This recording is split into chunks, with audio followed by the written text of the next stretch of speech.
एक बार फिर से आपका बहुत बहुत स्वागत करते हैं भारत लाइव में। सुबह हमने आपको एक खबर बताई थी, उस खबर की पुष्टि होनी शुरू हो चुकी है। हमने आपको खबरों में बताया था कि नीतीश कुमार कहीं ना कहीं विपक्षी एकता को जुटाने और भारतीय जनता पार्टी के खिलाफ मुहिम करने के कारण फंस गए हैं। अब इन बातों को लेकर के जहां एक तरफ भारतीय जनता पार्टी लगातार नीतीश कुमार के पुराने पुर्जे खोल रही है, वहीं आपको बता दें कि सुशील मोदी ने तो मोर्चा ही खोल दिया है।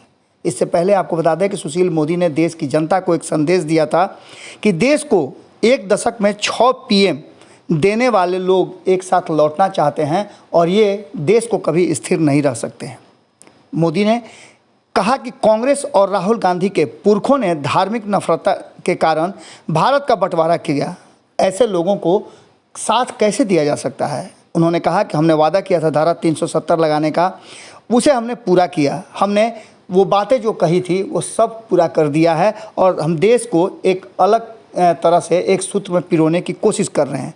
उन्होंने नीतीश कुमार के इस पूरे कार्यक्रम को और विपक्षी एकता को जुटाने के लिए ढोंग कहा और कहा कि मिलने जुलने का एक अलग जो फोटो आ रहा है वो नज़ारा दिखा रहा है।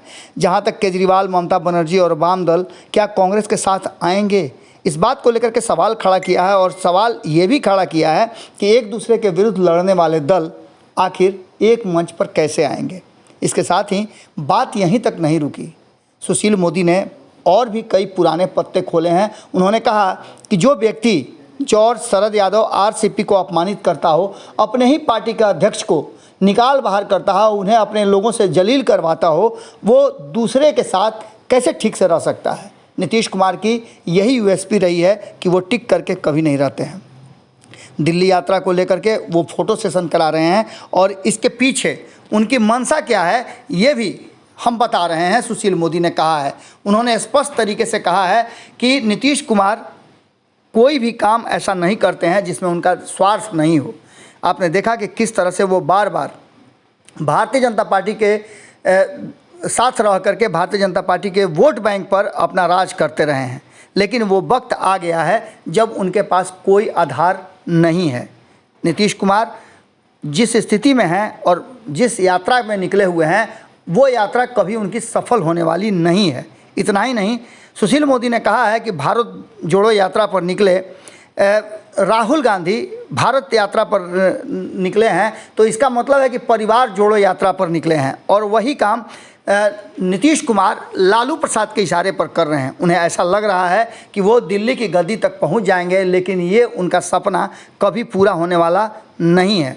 साफ तरीके से उन्होंने अपनी बात को रखते हुए कहा है कि जो व्यक्ति अपने लोगों को, जिन लोगों ने नीतीश कुमार को नीतीश कुमार बनाया, जब उनकी इज्जत नहीं कर सकते हैं तो फिर अन्य लोगों की कैसे कर सकते हैं। खास करके जो बातें सुशील मोदी ने कही है उसमें उन्होंने स्पष्ट तरीके से कहा है कि जेपी ने जिसके विरुद्ध चुनाव लड़ा था, आज उन्हीं लोगों के सामने नतमस्तक हैं नीतीश कुमार। और ये राजनीति का सबसे कठिन समय चल रहा है। इस देश में प्रधानमंत्री की वैकेंसी नहीं है। अगर सुशील मोदी ये बात कहते हैं तो निश्चित रूप से नीतीश कुमार के पुराने दोस्त रहे हैं और कई पन्ने जब खोल रहे हैं तो इसका मतलब है कि कहीं ना कहीं बिहार और देश की राजनीति में एक नया धारा जुड़ना शुरू हो चुका है।